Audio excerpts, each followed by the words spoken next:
I fit the style of play? Because that is what the NFL is becoming. If you don't fit the style, you might not be able to play in that particular city. That doesn't mean you can't play in this league.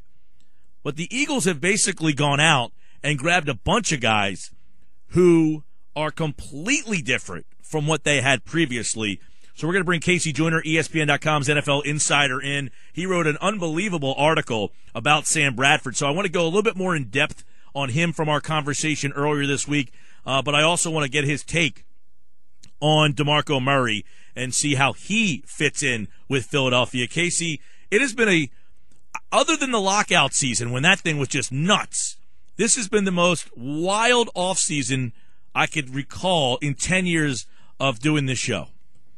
Yeah, I can't imagine what the NFL did before they had this kind of a season like this. And I can't, the offseason must have been really boring back then because this stuff's fun. This is really fun. And I said I went to take a phone call earlier. I was outside for 10 minutes, and when I came back, it was like, oh, by the way, the Eagles are trying to trade Evan Mathis, and DeMarco Murray signed, and by the way, Ryan Matthews was here, and now he's gone. So let's start with DeMarco Murray, who is in Philadelphia, 5 years, $42 million. They tried to get Gore. He backed out. They were linked to Ingram. He went back to New Orleans. They brought Ryan Matthews in, and then Murray called. They now have Murray.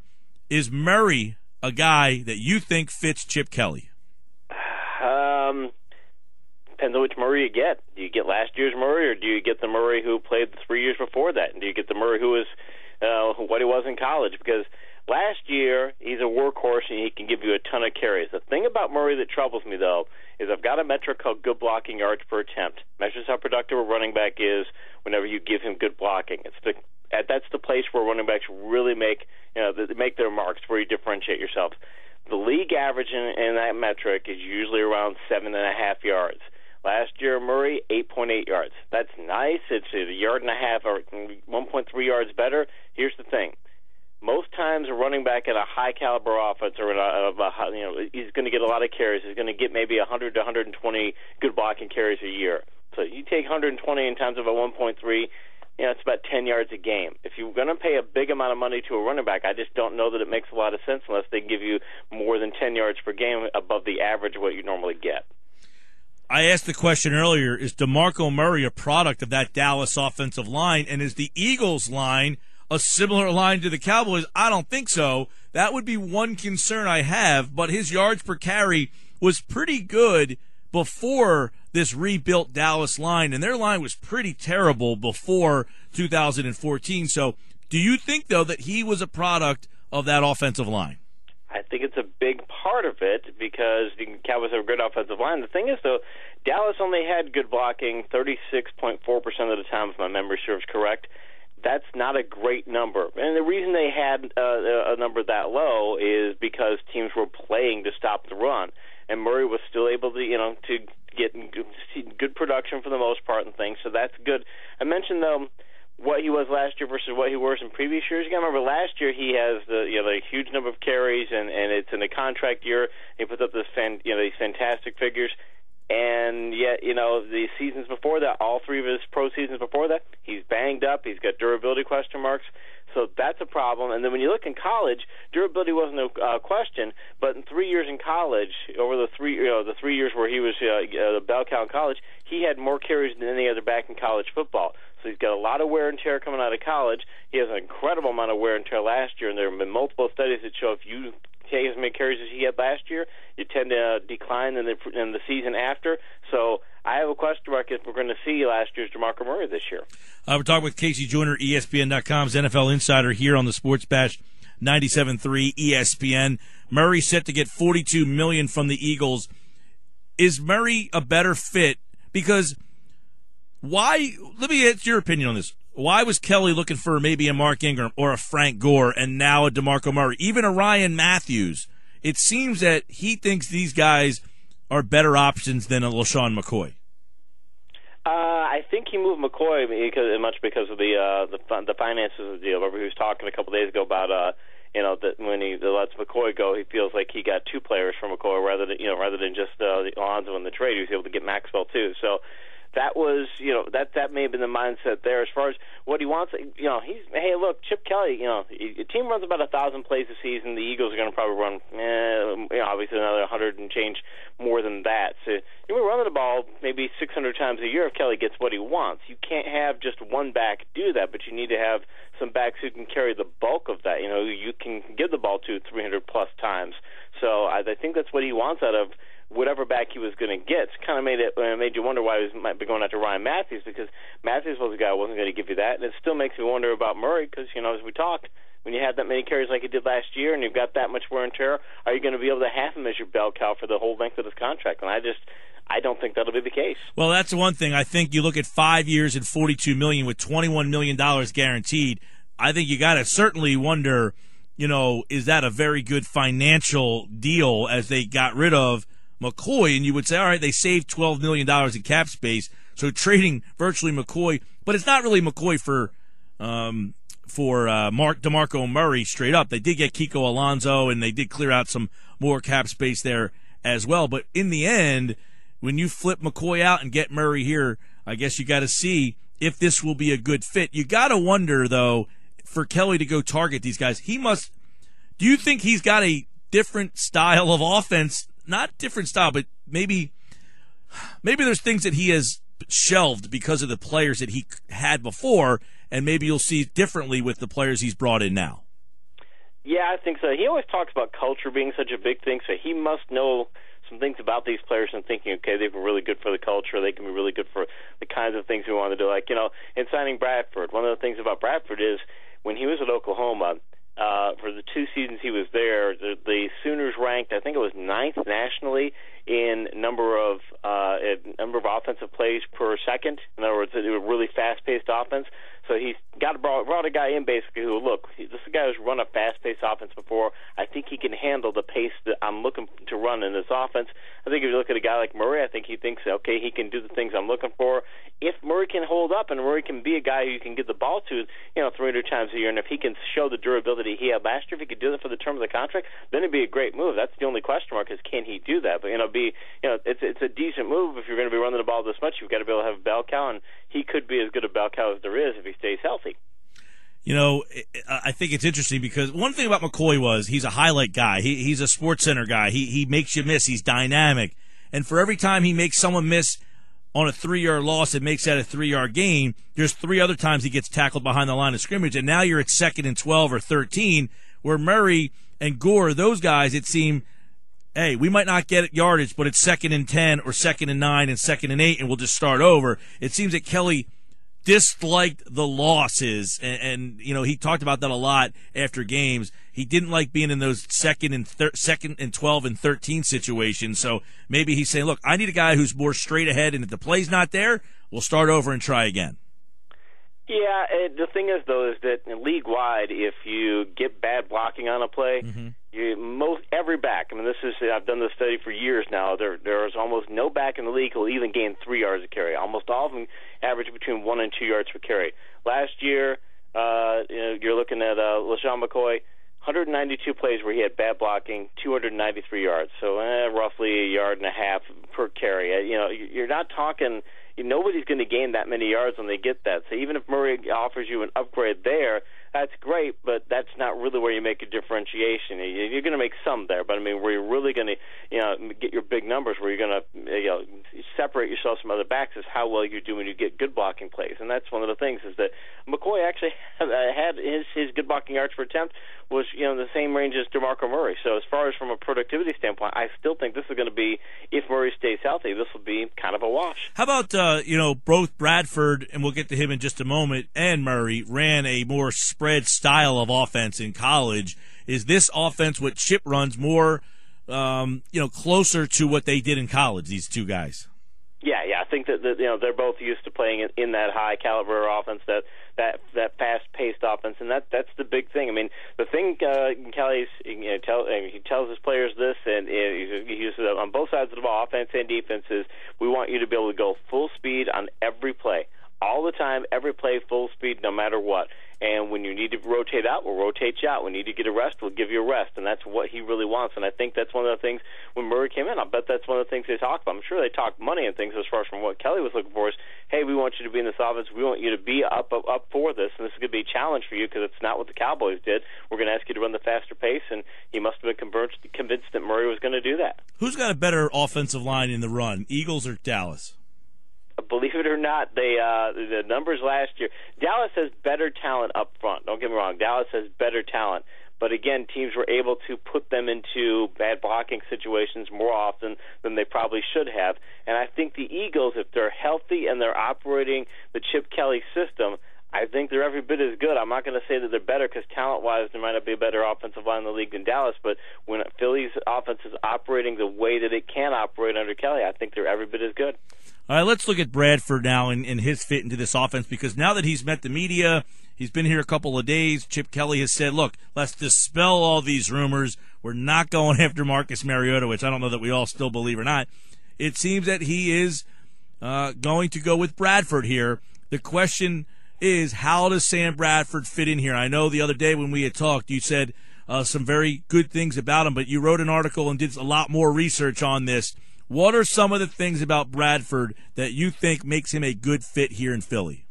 Well, the article I wrote for ESPN's Insider section concentrated on a couple of sections, and number one was bad decision rate. And we talked a few weeks ago about that the Eagles quarterbacks, both the quarterbacks, Sanchez and Foles, had high bad decision rates. And a bad decision is where you make a mental error that leads to a turnover opportunity for the opposing team. So you're forcing passes into coverage, misreading a defense. Kelly's teams always do well in that category, and Foles led the league in that category in 2013, but last year they both of them played badly. The last time he played in a season in 2013, Bradford ranks third in the league in that category, and he ranked 10th in the league in that category the year before. So he's got an above-average ability to avoid bad decisions, and he also has really good downfield passing numbers, which when you consider he ranked 5th and 6th in two of my most important downfield passing numbers in 2013, and he was thrown to a group of wideouts that consisted of, get this, Tavon Austin, Austin Pettis, Chris Givens, Brian Quick, and tight ends are Jared Cook and Lance Kendricks. In other words, a bunch of average guys. Jags is what the Patriots call them. If you can put top 5 numbers up in downfield passing with that group, I think you're going to be able to do it in the Chip Kelly offense.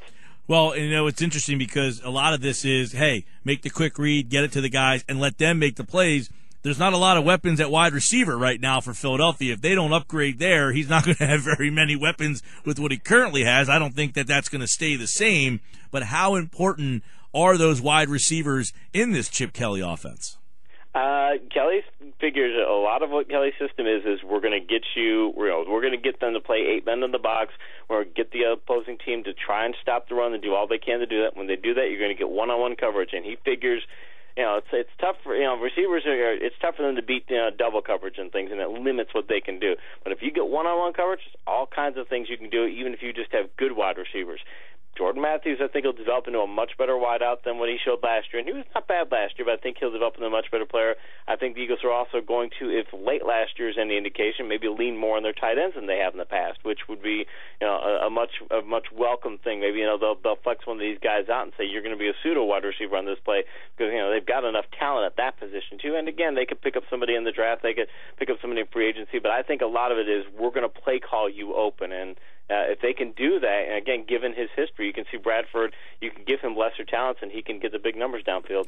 Casey, yeah, it seems that a lot of the Eagles' struggles, Foles particularly, and Sanchez, who just didn't take any shots, they didn't go down the field with the near success that they did the year before. How much of that is Jackson? How much of that is the quarterback? We don't know. But obviously, you think that Bradford will be a upgrade in going down the field. I do, and part of it also is that I think that, and this is just me, this is supposition on my part, but what I think that Kelly's doing in this case is he's saying, look, I know that if we give our quarterbacks, we give Sanchez and Foles the one-on-one looks on the outside and we get them to play 8 men in the box, we get into that situation, they can be successful because most quarterbacks can be successful in that type of environment. I think what he's looking at Bradford is in the event that we have to pass more often than we want to, I'm thinking that he thinks Bradford's a guy who can say, I can have him drop back, and he can do progression reads against the defense, and he's not going to make bad decisions there. In other words, if you need him to run a more pass-based offense, if we get into that type of situation of football, he can do that. And I think when you looked at Sanchez and looked at Foles and said, when I put you in the right situations, yeah, you guys can be great, but if I ask you to do more than that, you can't. You're not going to be able to do that. So I think he thinks that's going to open up his offense into situations where if we can't run the Chip Kelly system, or we're getting to a type of game that things aren't going exactly the way we want to, Bradford lets us do some other things. Another interesting thing about him at Oklahoma, people may forget that he also was in a spread offense, but when he was with the Rams, one of his 3 offensive coordinators, so that's another factor there of maybe some of his struggles down there, learning 3 different offenses, but one of them that he excelled in is when they tried to go no huddle and they tried to run a fast-paced offense, it seemed that he excelled in that. He did. His offensive coordinator at that time was the Eagles' current offensive coordinator, Pat Shurmur, and the Rams in his rookie season, they ranked 10th in the league in a metric called real time between line of scrimmage plays, basically how fast are you running plays, and the Rams had a fairly fast pace, and you got to figure ranks 10th in the league, and he's a rookie. And I've said this before, and this is a scouting eye element of this. In his rookie season, at that time, I'd never seen a rookie quarterback, play better than I saw Bradford play in like the first half of his rookie season. And it really wasn't showing up in his numbers. His numbers weren't off the charts, but it was just what I was seeing on tape. It was, my gosh, I've never seen a quarterback come in as a rookie and read defenses the way he's reading defenses and make the right decisions and do the things that he's doing on offense. I mean, it was phenomenal. So, I mean, if you put that into the Eagles' offense, you get that player from that season, what Shurmur saw, and I bet that's part of the reason probably Shurmur pitched for him. You get that player, man, you're going to have a franchise quarterback. Yeah, you wonder, so many fans, when you say, all right, what do you think of Sam Bradford? He stinks. Well, why does he stink? Well, he's always hurt. And that's really the about as deep the depth of the reason why people think he stinks. And there's a lot of variables as to why players succeed and fail. How much do you think the right system is a big factor in success and failure for these guys? It's the right system, and can you protect the quarterback? And I'll give 2 things here. The article talked about how ESPN has stats information as a metric called their pass protection metric is what they call it. And it's how often the offense controls the line of scrimmage on a pass play. In other words, are you keeping the defense out of the backfield? Basically, you're keeping it from pressuring the quarterback. In his 4 seasons where he was under center in St. Louis, not including last year, the 4 seasons he was under center, St. Louis cumulatively ranked 28 or 26th in that metric. So they're one of the worst pass blocking teams out there. The Eagles led the league in that metric in 2013, and Chip Kelly's teams have always done fairly well in that. So that's one plus for him. The second thing I'd offer up is, I'm looking at Bradford's injury woes early on, and I think of another number 1 pick in the draft from a quarterback from back in the day, Terry Bradshaw. Bradshaw, in his first 7 seasons, he plays 9 or fewer games 4 times. He gets the thing of, he's banged up, he can't stay healthy, he's always on the sidelines, and then suddenly the NFL changed their pass protection rules. He was able to get better pass protection, and the Steelers switched to a pass-first offense or a more pass-heavy offense. He misses 1 game the next 6 seasons. So I'm looking at going, his Bradford's injury history is not good, but you know something, if you pass block for him, maybe he won't get hurt so much. So give me the bottom line here for Bradford here. Is he the ideal guy, or of the players that are available, is he the best of that bunch, or is this a guy that if Chip Kelly could say, you know what, I can handpick a guy, this would be the guy that I would select? I mean, is he the ideal type of guy, or, just a fit more so than what Foles was? I think he's a much better fit than who they had, and I still think his ideal guy is Marcus Mariota. And if he can get Mariota, if he can make a trade for Mariota, if this could serve as, he said, no, we're not going to do this, we're not going to make that deal, that could be, playing down to the other team that, hey, we're not going to mortgage our future for this, we're not going to give you, as he said, 20 picks for this, but maybe this keeps the price for trading for Mariota low. But I think this is also the idea of, if he can't get Mariota, hey, Bradford's a great fit for the offense. And I'd offer one other thing. People say that, Kelly has to have a running quarterback. He's got to have a guy who can run the football. Yeah, that's his preference. But in 2011, Kelly's Oregon Ducks team racked up 7,319 yards of offense. 7,000-plus yards of offense. His quarterbacks only ran the ball 81 times. So he doesn't have to have a run-first quarterback. He'd like it. It would help.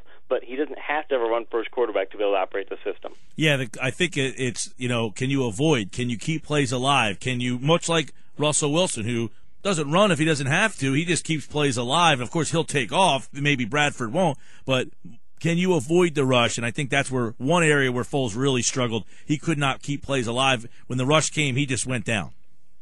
Yeah, exactly. And, those other quarterbacks are not the sort to say that that's what we're going to do. And I think again that's where a lot of what they want out of Bradford is he's operated this type of system before, and there are things that he's going to be able to do. And hey, if we need you to make the right decision, if we need you to make the right read, we need you to do different things. I think he could do all of those things. He expands what the offense can do. I think when you looked at what Foles could do, if you put him in the right situation, hey, the guy could be an elite quarterback. But man, we came back to, if you remember that one Dallas game where he just had one of the worst games I've ever seen on tape. Just couldn't do anything right. Don't bring that day up.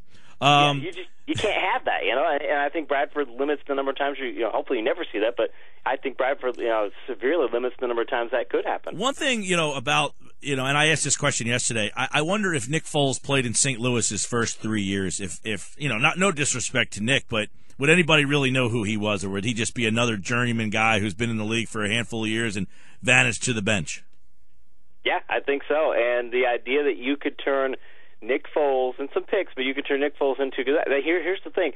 Al Davis used to have a saying, back in the day when he was an elite talent evaluator. He'd go pick up some first round pick from another team, a guy who had not panned out. And people would say, "Oh, look, you're picking up another retread." He would always remind people, there was a time when somebody thought this guy was a first round pick. Some really smart people thought that he had enough talent to be a first round pick. Think of a guy like Jim Plunkett or something. Say, hey, this people thought he was an elite quarterback at one time. And now, look where he had a lot of history with that. Look at Sam Bradford, and people act like, oh, he's terrible. As people thought he was a good enough pick to make the first pick in the draft, and he's been an elite quarterback prospect. He's not very old, and he got injured a couple of times. Okay, if you can keep him healthy, you might have the best quarterback in the league if you keep him healthy. It might be a bit of a stretch, but he's got that caliber of talent. He's got that kind of ceiling that if he plays up to his talent level, and you put a lot of good players around him, and suddenly you give him a great running game, and you let's say they do upgrade the receivers, you could be looking at the best offense in the league. I want to give you a quick couple under the radar wideouts, and give me a quick little yes or no whether you think they're a fit. How about Dwayne Bowe? Would he fit this offense? He's big enough to block, so yeah, he would fit this offense. Stevie Johnson. A little too banged up, a little too wants to be too creative on his own. Not sure he fits so much. How about Kenny Britt, another big guy? Vertical. He can go deep in things. I question if he'll want to block though. But I mean, he could stretch the field so you could find a role. How about Cecil Shorts, kind of like a Macklin? If he stays healthy, he put up some really good numbers for some really bad offenses in Jacksonville. How about, I know a lot of people keep asking me about Harvin. I don't know of his attitude, but would you like to see him play in Chip Kelly's offense? He's a playmaker. He can't stay healthy, and they could find a role for him. They would actually put him in the backfield too. I think they'd make him something of a running back. But also, again, Kelly wants his guys to block, so I don't think if you're going to be a wideout, if you can't block, I don't think he'll have you. Then the last guy would be obviously Crabtree's the biggest name out there. I think Crabtree's a great fit for the offense. He can run the entire tree. He's big enough to block. I mean, he would be of that group. He would be the guy who'd be the best fit for this offense. But again, there are really question marks for him too. All right, there's a couple of wide receivers. Maybe the draft will Chip Kelly target one of these guys in the draft. We'll see. You got Kevin White and of course Amari Cooper from Alabama. He keeps all this time very, very crazy. And Casey Joyner, read that article over at ESPN.com on why the Eagles can win with Bradford. It is a very well-written, in-depth piece. We just gave you a little bit of a glimmer of some of the stuff that he put in there. So go to ESPN.com, sign up for the Insider section, and read that article from Casey Joyner. Thanks, man. Appreciate it, guys. All right, you heard Casey right there here on the Sports Bash 97.3. Always kind enough to jump on board.